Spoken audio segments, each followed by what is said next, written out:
이어서 우리 두 번째 발제로 우리 김정민 박사님 모시고 광개토대왕 비문에 나타난 인명, 지명에 대한 분석 우리 청해 듣도록 하겠습니다.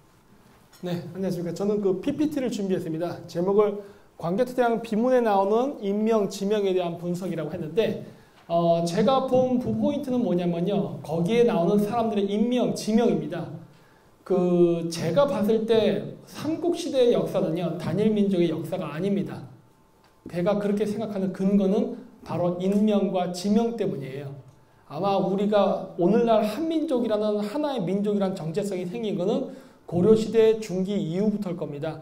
우리나라가 이제 거의 유교를 어느 정도 철학 이념으로서 받아들이고 농경국가가 정착되던 시점, 그때부터, 그러니까 우리가 더 이상 이동 생활을 하지 않고 정착 생활하면서부터 생긴 것이지, 그 이전까지는 저 중앙아시아에 있는 다른 여러 국가들처럼 굉장히 다민족으로 섞여 있던 나라였을 것이라고 저는 생각합니다. 거기에 대한 근거가 바로 광개토대왕 비문, 그리고 그 외에 삼국사기 기록에 나오는 마찬가지로 기록을 기반으로 해서 그렇게 추정하게 됐습니다. 자, 이제 광개토대왕 비문인데요. 광개토대왕 비문은 시간 관계상 전부 다 보지 않고요. 일부만 제가 발췌해서 봤습니다. 아직도 좀 더 봐야 될 부분이 있기는 하지만 지금도 봐도 한눈에 딱 보고 이거는 어느 나라 사람이다 하고 알 수 있는 이름들이 굉장히 많이 나옵니다. 여기 보시면 저기 노란색으로 제가 칠해놨죠. 추모왕. 이게 이제 우리가 얘기하는 주몽이라는 고구려 시조 아닙니까? 이 주몽왕도 보면요. 우리가 추모라고도 씁니다. 주몽이라고도 쓰고 동명성왕, 동명왕이라고도 부르죠. 이거를 현재 우리나라 학계에서는 뭐 여러 가지 해석을 하는데, 뭐 동명왕 같은 경우는 부여의 이름을 뭐 오기했다, 뭐 따왔다 등등 여러 가지를 다 이야기하는데, 제가 봤을 땐요, 이거는 그냥 고구려가 있었던 지역인 만주라던가 몽골 지역 가면은 바로 해결이 됩니다. 왜? 그 지역 언어로 보면 이게 보여요. 무슨 말인지가.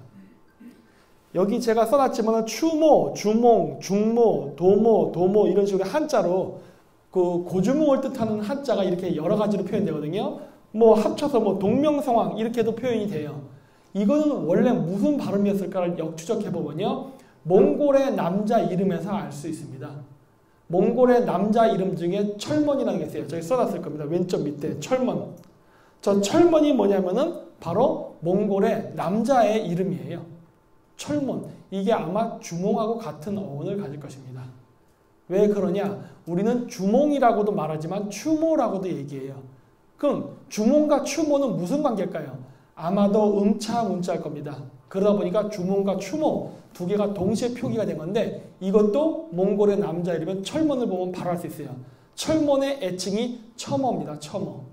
주몽, 철몬, 추모, 첨어. 그럼 그 의미는 뭘까요?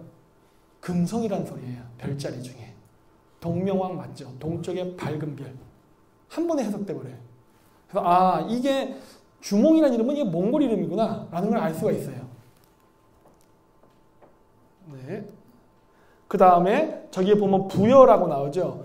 부여도 마찬가지로 한자 표기가 굉장히 여러 개가 나옵니다. 부여, 불여, 부루 뭐 등등 여러 가지 한자들이 또 나오는데, 이것도 무엇일까 하고 추정해서 찾아보다 보면은 늑대를 상징하는 말인 베르에서 나왔을 가능성이 높아요. 베르. 왜냐면 베르란 말은 왜 중요하냐면은 이 북방민족에게 있어서 늑대는요 시조의 그 토템입니다. 그래서 아시나 전설이라는 것도 있고 하는데 늑대 토템이 있어요. 그래서 늑대를 자기 민족의 시조신으로 여기는 그러한 전설이 있는데, 그래서 늑대의 후손, 늑대의 후예 이런 말을 굉장히 많이 좋아합니다. 그쪽 사람들은. 그래서 아마 부여라는 이름은 바로 거기서 왔을 가능성이 있고, 그게 현재 그 바이카로스 서쪽에 사는 브리야트족하고 부여가 같지 않을까라고 저는 추정을 하고 있습니다. 왜 그러냐면은 그건 좀 이따 천문학 쪽에서 제가 이야기할 거예요. 근데 일단 비교 우문학적으로 봤을 때도 맞을 수 있는 이유가 야트라고 붙은 거는요 복수형입니다. 그 브리야트 민족의 명칭, 그러니까 민족 명칭은 부리까지예요. 부리. 부여, 불여, 보루 이런 것처럼 부리까지가 민족 명칭이고, 뒤에 야트가 붙은 거는 복수형입니다. 한국말의 들. 그러니까 부리들, 그걸 브리야트라고 부르는 거예요. 왜냐면은 그 투르크계, 그다음 몽골계 언어에서는요 복수형이 되면은 민족 명칭이 됩니다. 그 영어에서도 마찬가지죠. 스키타이를 스키샨스하고 S가 붙으면은 스키타이족하고 민족화됩니다. 똑같아요. 그리고 부리아트족에게는 4개의 그 방계 부족이 있습니다. 그게 볼가드, 코리, 예하리드, 훈고도르라고 해서 4개의 부족이 있어요. 그 중에 부리아트족의 한 일파였던 코리가 우리가 오늘날 얘기하는 부여로부터 갈라져 나온 고구려, 즉 고려가 아닐까라고 저는 추정해요. 그래서 부여에서는 마가, 우가, 구가, 저가로 4개로 이렇게 나누어서 관리했다는데 공교롭게도 부리아트족도 4개로 관리했던 그러한 전통이 있습니다. 요거는 제가 그 지도 교수님인데 요 왼쪽에 안경 쓰신 분이 부리아트족 출신이에요. 그래갖고 제가 그 교수님 생일 때 술 마시면서 이렇게 얘기할 때 제가 솔롱고스, 한국에서 온 사람이다 했더니 너는 그러면 부리아트의 코리족 출신이다라고 얘기하더라고요. 왜요? 그랬더니 원래 너희 솔롱고스는 원래 부리아트 코리족 출신이 오늘날 그렇게 솔롱고스, 즉 고려라고 불리게 되었다라고 이야기를 해주더라고요. 네. 그래서 몽골 사람들 그런 식으로 흔히 얘기를 해요. 그러니까 지금 제가 이야기할 때 고구려랑 몽골을 지금 마음속에 염두하면서 들어주십시오. 왜냐하면은 제가 그렇게 생각하는 이유가 점점 증가하기 때문에 그래요. 단순히 언어만 비교하고 하는 게 아니라 나중에 다른 증거물도 제가 제시할 겁니다. 자, 그래서 이렇게 늑대를 굉장히 중시 여깁니다. 이렇게 투르크 하면 항상 저렇게 맨 오른쪽에 이제 터키 사람들이 저희 탱글이라서는 그 투르크 탄가 문자예요. 탱그리의 자손 할 때는 꼭 늑대의 자손이라는 의미로 저기 늑대를 그리는 저러한 경향이 있습니다. 이렇게 늑대 머리를 저렇게 그 로마 제국들 이렇게 전쟁할 때 뭐 이렇게 들고 다니죠. 그런 것처럼 저렇게 늑대 머리를 조각해서 들고 다녀요. 왜? 자신들은 늑대의 후손이기 때문에 늑대와 같은 용맹함을 갖고 싸운다라는 의미로서 항상 저렇게 늑대 머리를 들고 전쟁에서 이렇게 우리 기수들이 깃발 들고 싸우듯이 하는 전통이 있거든요. 그래서 제가 부여라는 명칭이 늑대에서 왔을 것이라고 추정한 이유는 바로 이것 때문입니다. 그리고 이제 또 보면은 부여의 이웃민들이 외세에 유린되는 부여를 탈출해 옛 북부의 땅에 두막루를 세웠다라고 신당서에 써 있다는데 두막루가 뭘까 하는 거예요. 이것도 이게 한자를 보면은 이것도 음차 문자겠구나라고 추정할 수가 있어요. 그건 저게 무엇일까예요. 근데 이제 다른 문헌들에서 비슷한 한자 표기들을 다 이렇게 찾아보면 대망루, 대망로, 달말루 등등등으로 나옵니다. 그래서 제가 보고 추정한 게 뭐냐면 이것은 투무르, 몽골어로 그 다음에 투르크계 언어로 티무르를 음차한 문자가 아닌가라고 보는 거예요. 네. 그게 고구려에서 뭐 첫 연호 다물이라는 것과 어원을 같이 한다라고도 저는 봅니다. 그러니까 뭐 우리나라에서는 어떤 제야학자들이 뭐 다모를 갖다가 되문다 뭐 어쩌자 하는데 그건 현대 한국어죠. 고대 2000년대에도 되문다라는 단어가 있었는지는 모릅니다. 하지만 여러 중앙아시아 민족들의 그 여러 언어들을 분석해 보면요, 그 한국어의 다모는요 투무르 혹은 티무르에서 왔을 가능성이 높아요. 그리고 그 사전적 의미는 철입니다. 철, 쇠. 그건 왜 고구려의 국가 연호를 철이라는 의미로 썼을까? 즉 티무르. 그 이유는요, 천문학적으로 지금의 세기가 철의 시대이기 때문에 그래요. 네. 그 태양이 지나가는 그 황도 12궁의 그 별자리 시대가 있는데 지금은 물고기 자리 시대, 이제 곧 물병 자리 시대죠 지금은. 이런데 12개의 별자리를 지나가는데 그거를 4등분을 해가지고 봄, 여름, 가을, 겨울이라고 그러는데 주역에서도 그런 얘기 하지 않습니까? 우주의 봄, 여름, 가을, 겨울. 그 이야기를 금속으로 연금술에서 표현할 때는 금의 시대, 은의 시대, 동의 시대, 철의 시대라고 불렀어요. 지금이 철의 시대입니다. 즉 티무르 시대죠. 고구려가 건설된 시기가 철의 시대였기 때문에 즉 다물이라고 연호를 쓴 게 아닌가라고 저는 추정을 합니다. 왜? 연호라는 건 시간에 대한 개념이거든요. 네. 그리고 또 여기 보면 비류곡의 홀본이라는 데가 있었다는데 이 비류는 아까 얘기했듯이 부여, 불여, 부루 이런 것과 같은 그 유사 단어라고 보고 곡이라는 것은 몽골이나 그 다음에 그 중앙아시아도 많습니다만 골이라는 단어와 관계가 있을 겁니다. 골. 골이라는 건 뭐냐면 그냥 한국말로 하면 골짜기예요. 골짜기. 예. 근데 이 골이라는 거를 바로 어느 특정 지역의 그 이름으로도 썼습니다. 왜냐면은 그 골짜기의 마을이 옛날 때도 형성됐지 않습니까? 시골에도. 그러니까 비류 꼴이에요, 꼴, 마을. 그래서 지금도 보면 몽골에도 골이란 이름이 들어간 지명이 굉장히 많이 남아있죠. 네. 그리고 홀본이라는 단어는 아마도 제가 봤을 때 졸본이랑 같은 단어였을 가능성이 매우 높습니다. 이 홀본, 즉 기역으로 희역으로 발음되는 걸 왜 제가 졸본과 같다라고 보냐? 그 고구려의 최초의 수도였던 홀슴골을 홀본이라고도 쓰고 졸본이라도 쓰고 골본이라고도 씁니다. 즉 희역 발음, 기역 발음, 지읒 발음이 다 나타나요. 그러면 이것은 무엇일까 하는 거예요. 역사학자에 따라서는 그거를 옥이라고도 얘기하는데 저는 옥이라고 보지 않습니다. 그건 사투리라서 그런 거예요. 우리가 같은 나라에도 사투리가 있죠. 지금은 표준어가 있지만 저 당시엔 표준어가 없었거든요. 그러다 보니까 지방에 따라서 누구는 기역 발음으로, 누구는 희역 발음으로, 누구는 지읒 발음으로 한 겁니다. 대표적인 게 뭡니까? 조지 워싱턴 할 때 조지. 그거 동유럽에서 뭐라 발음합니까? 게오르기. 지읒의 기역화 현상입니다. 그리고 또 헤라클레스 희역 발음 나죠? 그 동유럽에서 뭐라고 합니까? 게라클이라고 합니다. 기역하고 희역이 왔다 갔다 해요. 이거는 단순히 인도 유럽어가 아니라 중앙아시아도 마찬가지입니다. 그 조선하고 관계가 있는 주스라는 단어가 있는데 이 주스라는 단어를 카자흐스탄에서는 주스, 우즈베키스탄에서는 우스, 이응으로 변합니다. 그리고 헝가리에서는 구스라고 발음해요. 기역, 지읒, 이응 같은 패턴으로 나타나요. 따라서 홀본이라는 것은 졸본하고도 관계가 있습니다. 물론 여기서의 졸본이 고구려의 졸본은 아닐 거예요. 왜? 지명은 유목민이 이동함에 따라 이동하니까 그 여러 지명 중에 하나였을 가능성이 있어요. 하지만 어쨌든 그렇게 추측이 가능합니다. 그래서 그 유리왕, 고구려 2대 유리왕도 이 유리란 이름도 음차 문자일 가능성이 있어요.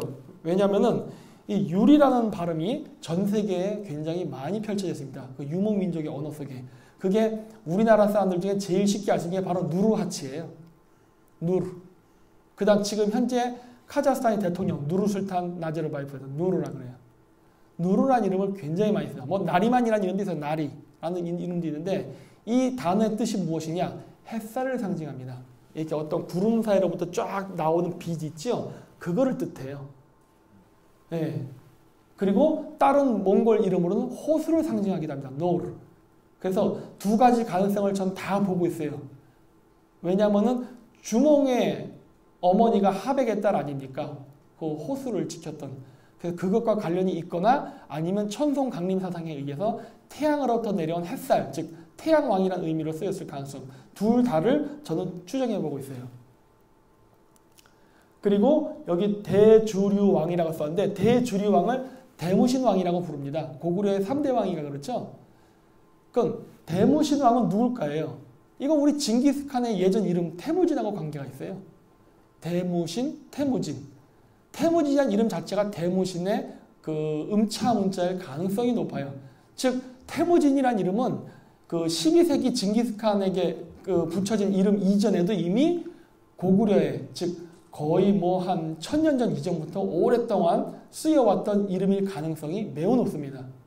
그게 나중에 징기스칸한테도 붙여진 이름이 됐고요. 그리고 또 뭐가 있냐면 삼국사기에 보면은 뭐 121년 고구려가 후한과 충돌할 때 부여왕 위구태가 현도성을 침공한 고구려의 군사를 공격하여 현도성을 구원한다 라고 해서 뭐 삼국사기에 기록되어 있는데 부여의 왕자 이름이 위구태입니다. 그 이 위구태가 뭐냐는 거예요. 이거 오고타이 아닙니까? 오고타이예요. 그냥 그대로. 지금도 태라는 발음은 타이라고도 발음합니다. 여진족 기준으로 봤을 때. 우리가 쓰는 한자 발음은 지금 중국식, 한국식, 일본식이라고 이야기를 하지만 좀 더 근원적으로 가면은 한국은 당나라식이고 일본은 당나라, 송나라가 섞인 옛날 발음을 받은 거고 이제 지금 현재 중국에서 쓰는 거는 여진족 발음을 많이 배경으로 해서 만들었죠. 그렇기 때문에 위구태라는 발음은요. 한국 발음으로 읽으면 안 읽혀요. 즉 당나라 한자 발음식으로 읽으면. 하지만 중국식 한자로 해서 읽어보면은 즉 여진족 발음이죠. 오고타이라는 발음이 나타나요. 그래서 오고타이 한국, 그 징기스칸 12세기에 있었던 오고타이 한이라는 이름도 이미 부여에서는 나타난답니다. 부여가 고구려의 전신 아닙니까? 모태국가. 근데 고구려 왕 이름에서도 몽골의 이름들이 흔적이 보이는데 부여에서도 마찬가지로 이게 보인다는 거예요. 여기가 12세기 몽골 제국의 왕들의 이름이 죄다 고구려 부여 왕들의 이름하고 똑같네? 라는 결론에 도달하는 거예요. 특이하다라는 걸 알게 됐죠. 자, 그래서 그러면 고구려의 지배 계급은 누구였을까 하는 거예요. 여러 가지 정황적 증거로 봤을 때 몽골계가 상당히 많았습니다. 뭐 그렇다고 낙담하지 마십시오. 몽골어도 이렇게 연구하다 보면요, 몽골어랑 한국어가 굉장히 닮아 있어요. 주로 평안도랑 함경도 사투리랑 닮아 있습니다. 아무래도 민족의 이동 때문에 지리적 거리가 멀어지면 언어적 거리도 같이 멀어져요. 근데 함경도라든가 평안도 사투리를 보면은 굉장히 몽골어랑 닮아 있습니다. 사투리 기준으로 봤을 때. 자, 그래서 홀순골이라는 거는 아까도 얘기했듯이 졸본, 골본, 홀본, 지읒, 기읒, 이응 계열 발음으로 세 가지 패턴을 보인다는 거예요. 그리고 이것이 중앙아시아나 다른 지역에서는 졸본, 숄판, 철먼, 솔로몬, 하얼빈, 일본 등등의 발음으로 파생이 됩니다. 일본이 백제로부터 나왔다는 얘기 많이 하잖아요. 졸본. 그러니까 일본이란 국명 자체가 졸본인 거예요. 어떻게 보면은. 동쪽을 뜻하는. 그리고 숄판, 솔빈. 고구려에서도 나오죠.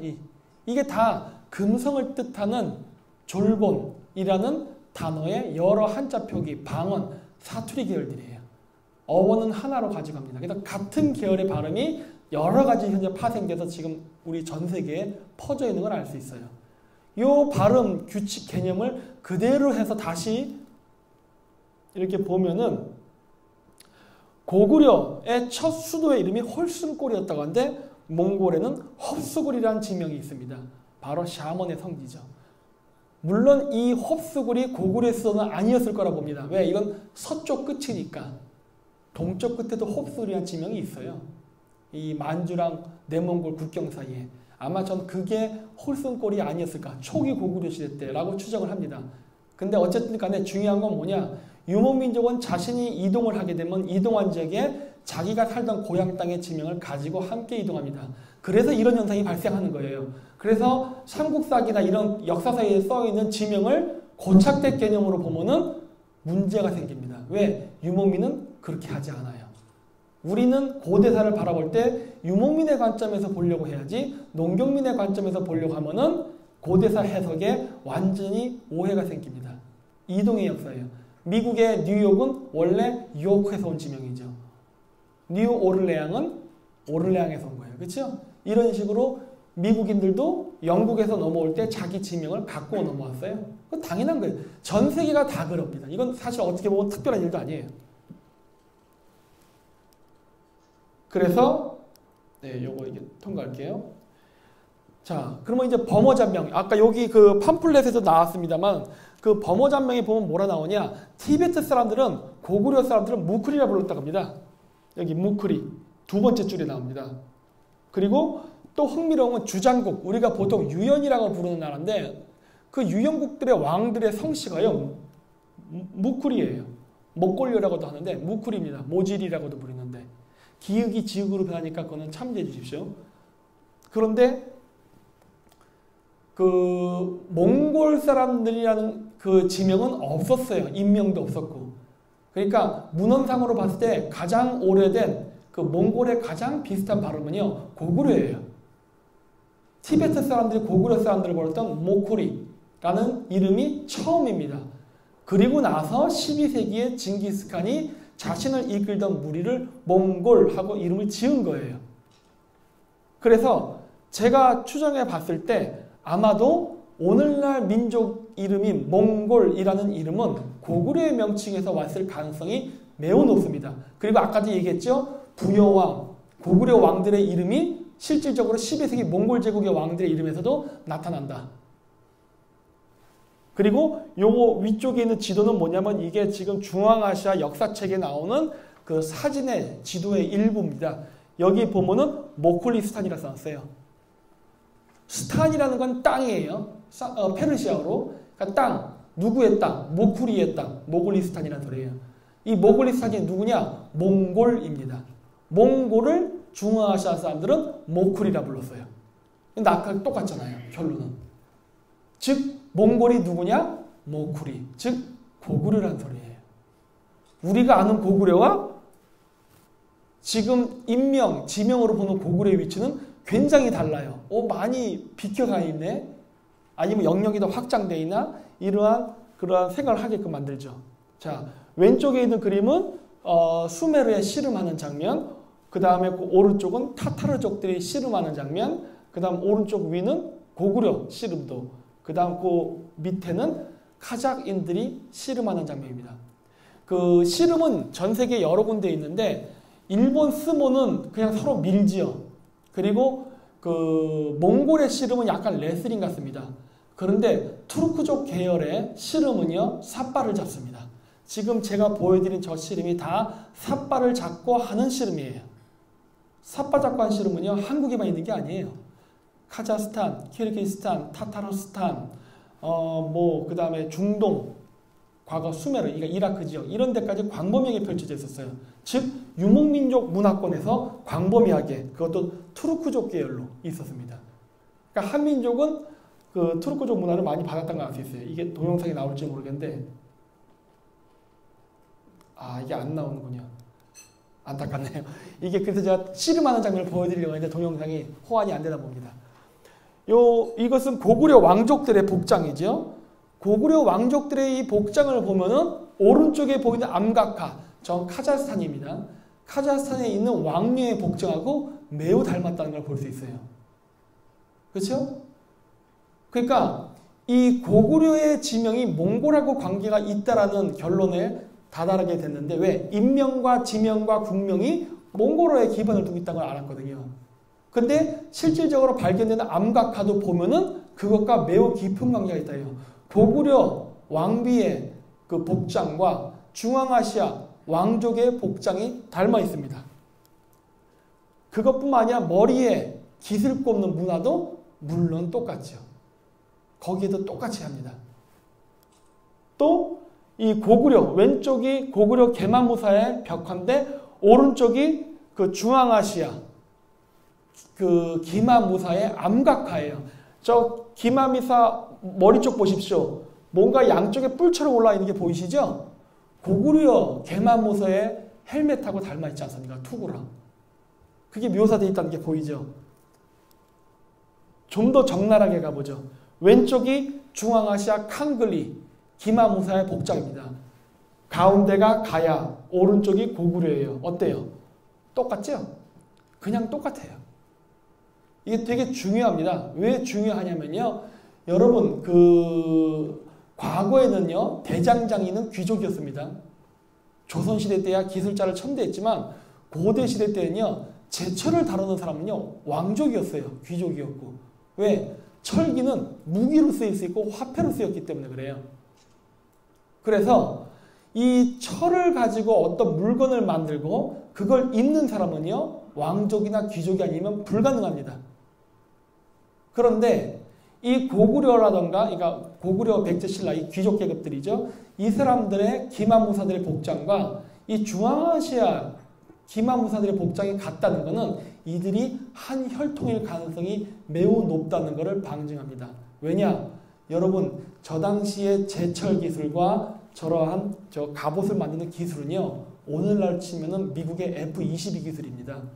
저거를 수출을 할 리가 없어요. 미국의 F-22 수출 안 하죠? 나중에 더 좋은 거 나오면 수출할 수도 있어요. 절대 안 합니다. 이게 같다는 소리는요, 저 지배 계급은 한 가족이라는 소리예요. 오늘날은 우리가 역사를 해석할 때 민족사관으로 해석합니다. 하지만 여러분 잘 보십시오. 모든 고대 역사서는 왕조사관입니다. 누구의 아들이 뭐를 계승하고 누구의 아들이 태자가 되고 왕조사관이에요. 민족사관 아니에요. 그렇기 때문에 오늘날의 민족사관의 가치로 고대사를 바라보면 안 됩니다. 왕조사관의 가치에서 바라봐야 돼요. 따라서 우리가 바라보는 민족사관의 틀을 깨고 왕조사관이라는 관점에서 고대사를 바라보게 되면은 중앙아시아의 여러 유목민족 국가들과 고구려, 백제, 신라 3국의 모든 국가들의 왕실은 한 혈통이라는 걸 알 수 있게 된다는 거예요. 피지배계급은 모르겠습니다. 하지만 지배계급 기준으로 봤을 때는 한 혈통에서 왔다 해요. 그리고 우리나라에서 최씨 부자 이야기가 있죠. 똑같은 이야기가 당연히 몽골에도 있습니다. 뭐였냐면은 배다른 형이 혼자 밥을 막 먹으니까 징기스칸이 화가 나서 형을 활로 쏴 죽여버립니다. 그러자 징기스칸의 엄마에도 후얼룬이 나머지 5 아들, 저기 사진에 보이죠? 데려다 놓고서 교훈 이야기를 해요. 화살을 하나씩 부러뜨려봐라. 그래서 부러지니까 이번에는 5 묶음을 한 번에 부러뜨려봐라 해서 안 부러지니까 너희들이 지금 이렇게 사막에서 분열되면 다 죽는다. 따라서 앞으로 남은 형제라도 이렇게 5개의 화살처럼 힘을 합쳐라 라고 해가지고 5개의 화살이라는 교훈을 줬다고 해요. 그게 바로 징기스칸의 엄마인 후얼룬이 했다는 건데, 물론 징기스칸의 어머니의 이 이야기는 그 이전 알랑구아 이야기까지 거슬러 올라갑니다. 근데 이것과 똑같은 이야기를 징기스칸 이전에 누가 했느냐? 영계소문이에요. 영계소문이 죽기 전에 아들 3명 앉혀놓고 뭐라 그럽니까? 화살 하나씩 두고 부러뜨리라 그리고 3개 동시에 주고 부러뜨리라고 했죠. 똑같은 유언을 했죠. 그 유언을 그대로 몽골도 계승했다는 거예요.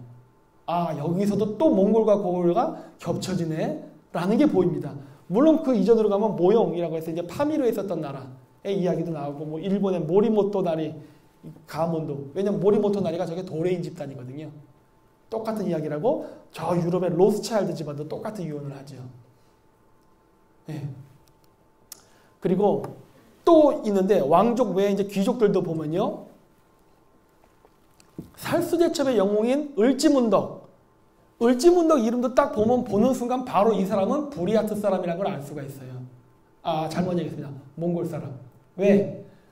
우리나라에는 을지라는 성씨가 존재하지 않지만 몽골에는 있습니다. 올지라는 성씨가 지금도 존재해요. 몽골에 있는 제 친구의 이름이 올지바야르예요. 을지문덕은 바로 현재 몽골 이름으로 해석하면 올지모돈입니다. 그거를 한자 표기로 하니까 을지문덕이 됐을 거예요. 모돈이라는 이름은 여러분도 알아요. 그 흉노의 왕이었던 묵돌손우 있죠? 묵돌의 다른 발음이, 몽골 발음이 모돈입니다.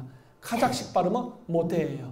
모테, 모돈, 묵돌 다 같은 이름에서 유래해요. 그게 바로 을지문덕의 문덕의 원 발음일 겁니다. 그리고 온달이 있죠. 바보 온달. 저거 온달은 바보가 아니었을 겁니다. 그게 아니라 온달이 외국인이었을 거예요. 바로 부리아트 남자의 이름 온다르입니다. 온달. 지금도 온다르예요. 뭐 부리아트 바이카로스에 사는 부리아트족 가면은 그 부리아트족 남자 중에 온다르라는 성씨를 가진 사람 무진장 많습니다. 거기서 왔을 거예요. 부리아트족 남자가요 키가 어마어마합니다. 2m의 장신이에요. 그런 사람이 칼을 휘두르면은 당연히 남쪽의 체구 작은 일본인이나 중국인들은 날라갔겠죠. 그러니까 어마어마한 장수였어요. 그러니까 바보 온달이라는 그 별명이 붙은 이유는 이 외국인이 고구려 땅에 살면서 고구려가 언을 하니까 애들이 놀렸겠죠. 진짜 IQ가 떨어지는 바보가 아니라, 그러니까 평강공주가 바보 온달하고 결혼한 이유도 뭡니까? 싹이 보이니까 어떻게 보면은 한국말, 즉 고구려를 가르쳐서 장수 만들어준 거예요. 그 이야기예요, 원래는. 그래서 보십시오. 콩고르올 온달. 그렇죠? 온달이라는 성씨는 지금도 존재합니다. 그렇죠? 그래서 이렇게 고구려는 보면 다민족 국가였다는 게 벌써 이름에서 다 나타나요. 그리고 이제 제가 몽골하고 고구려를 자꾸 일치해서 보는 이유가 있습니다. 바로 일식 기록이에요. 삼국사기는 정사 맞죠, 우리나라에서? 저는 지금 야사를 이야기하지 않습니다. 삼국사기에는 일식 기록이 있어요. 근데 일식 기록을 보면 이상한 기록들이 나옵니다. 자, 일식은 이렇게 되는 걸 얘기하는 거예요. 완전 일식이란 건 저 까만 점 가운데 보이는 지점, 이게 부분적으로 그림자가 지는 거를 부분 일식이라고 하죠. 이런 식으로 그 일식이라는 건 태양과 달과 지구가 일직선이 됐을 때 나타나는 그림자인데, 달의 그림자인데, 그 그림자는요 아무 데서나 볼 수 있는 게 아니라 특정 지역에서만 보입니다. 특정 지역에서만. 왜? 지금 저렇게 보이다시피 그림자가 안 지는 지역에서는 볼 수가 없어요. 그렇다면 삼국사기에 기록해놓은 일식 기록은 뭘까요? 거기서 봤으니까 그걸 기록했겠죠? 자, 그렇다면 우리는 그걸 보는 거예요. 제가 왜 이 이야기에 굉장히 중심을 갖느냐. 여러분, 역사 기록은요, 처음부터 날조입니다. 역사는 승자의 기록이기 때문에 패자의 입장으로 쓰지 않아요. 쓸 때부터 50% 거짓말이에요. 물론 그 왕조가 패망하면은 새로운 왕조가 그 날조를 또 날조해버리고 그 후기 왕조가 또 날조해 나중엔 진실이 뭔지 알 수 없게 돼요. 근데 고대인들이 고치지 않은 기록은 바로 천문 기록이 유일합니다. 왜? 천문 기록은 누구랑 싸워서 이겼다, 누구를 목을 쳤다 이런 기록이 아니거든요. 언제 그림자가 졌다 이것뿐이에요. 그러다 보니까 냅뒀습니다. 근데 오늘날 최첨단 과학기술 때문에 이 일식 기록이 어마어마한 진실을 알려줘요. 자, 요거는 러시아 미르호에서 찍은 일식이 생기는 그림자예요. 보시면 딱 특정 부분만 딱 그림자가 보이는 걸 보실 수 있을 거예요. 삼국사기에 보면은 일식 기록이 저렇게 쫙 표기가 됩니다. 이게 신라 위주로 쓰여서 그런지 몰라도 고구려의 일식 기록은 좀 적어요. 신라께 가장 많습니다. 근데 요거는 미국에 있는 나사 천문 프로그램이에요. 여러분들이 직접 인터넷 들어가서 보셔도 얼마든지 검색할 수 있습니다. 네? 네, 빨리. 네. 그래서 여기 보시면 이런 식으로 일식 기록을 볼 수가 있는데 그 일식 기록에 보면 고구려 천문대 위치가요. 바이카로스로 나타납니다. 이거는 저도 어떻게 설명을 못해요. 왜? 이거는 컴퓨터가 그렇다고 얘기하는 거니까. 고구려가 모쿠리, 몽골로 연결되어 있고 고구려 왕족, 귀족들의 이름이 몽골, 부리아트족 이름하고 연결이 됐다라고 얘기했죠. 근데 삼국사기에서 나타난 일식의 기록이 몽골 땅입니다. 어떻게 설명할 겁니까? 방법이 없어요. 그리고 유적, 유물이 나타났죠. 복식, 그 다음에 암각화, 위치 다 저쪽이죠. 그럼 맞네? 이렇게 되는 거예요. 그렇죠? 이건 앞으로 우리나라 학계에서도 좀 고민해봐야 될 부분일 겁니다. 굉장히 머리가 아파져요. 고구려 백제 신라가 중원 땅에 있었어요. 네, 그래서 이러한 것들을 제가 발견돼서 앞으로 우리나라 학계에서도 좀 한번 봤으면 하는 바람입니다. 감사합니다.